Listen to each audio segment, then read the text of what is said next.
on the ground in a moment. But first, it's almost weekly now that we've got a news story about the push to drive our judiciary further to the left.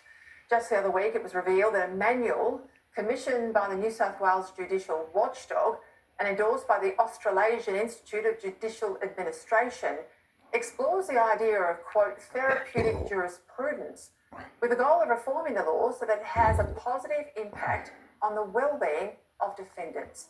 This included calling for judges to be more trauma-informed when dealing with Indigenous defendants, and even to consider aspects of the Islamic faith after, quote, as it, quote, offers clear moral and ethical guidelines.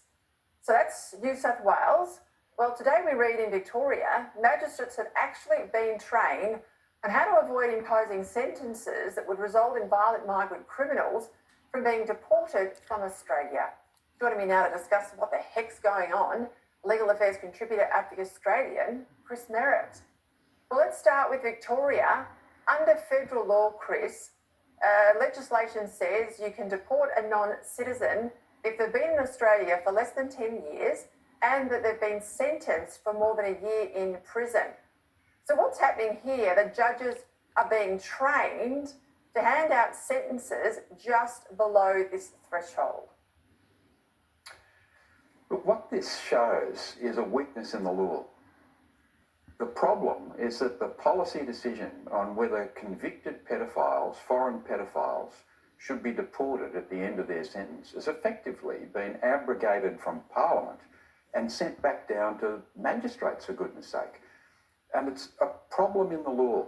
This is easily fixed, and I'm surprised that the law has been structured the way it has been. But instead of focusing on the amount of time that a foreign pedophile is sentenced to, less than a year, you get to stay in Australia at the end of your sentence, more than a year and you've got to go home. The focus should be on whether they're convicted of an offence that carries a penalty of a year or more. That would ensure that all foreign pedophiles leave the country at the end of their sentence. That shouldn't be a decision taken by a judicial officer. That's a policy decision, and it's bad for the judiciary to send those decisions down to the magistracy.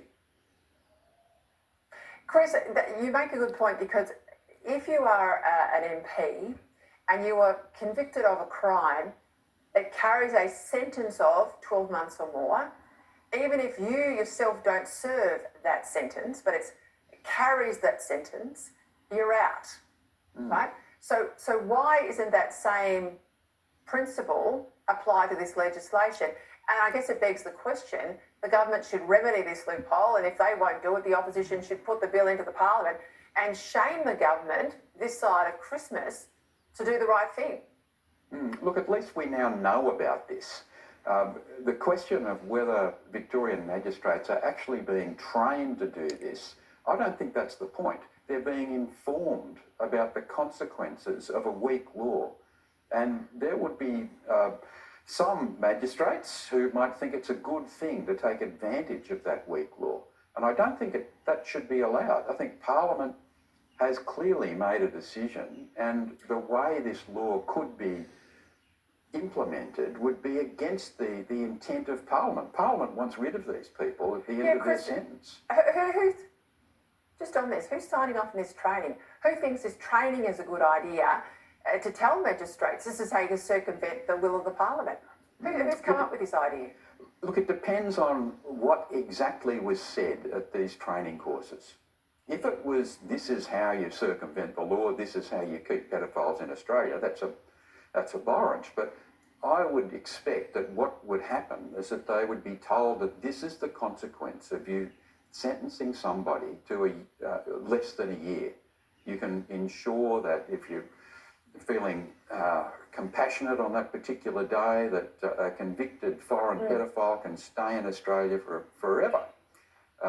That's not, I imagine that that's not what federal Parliament intended.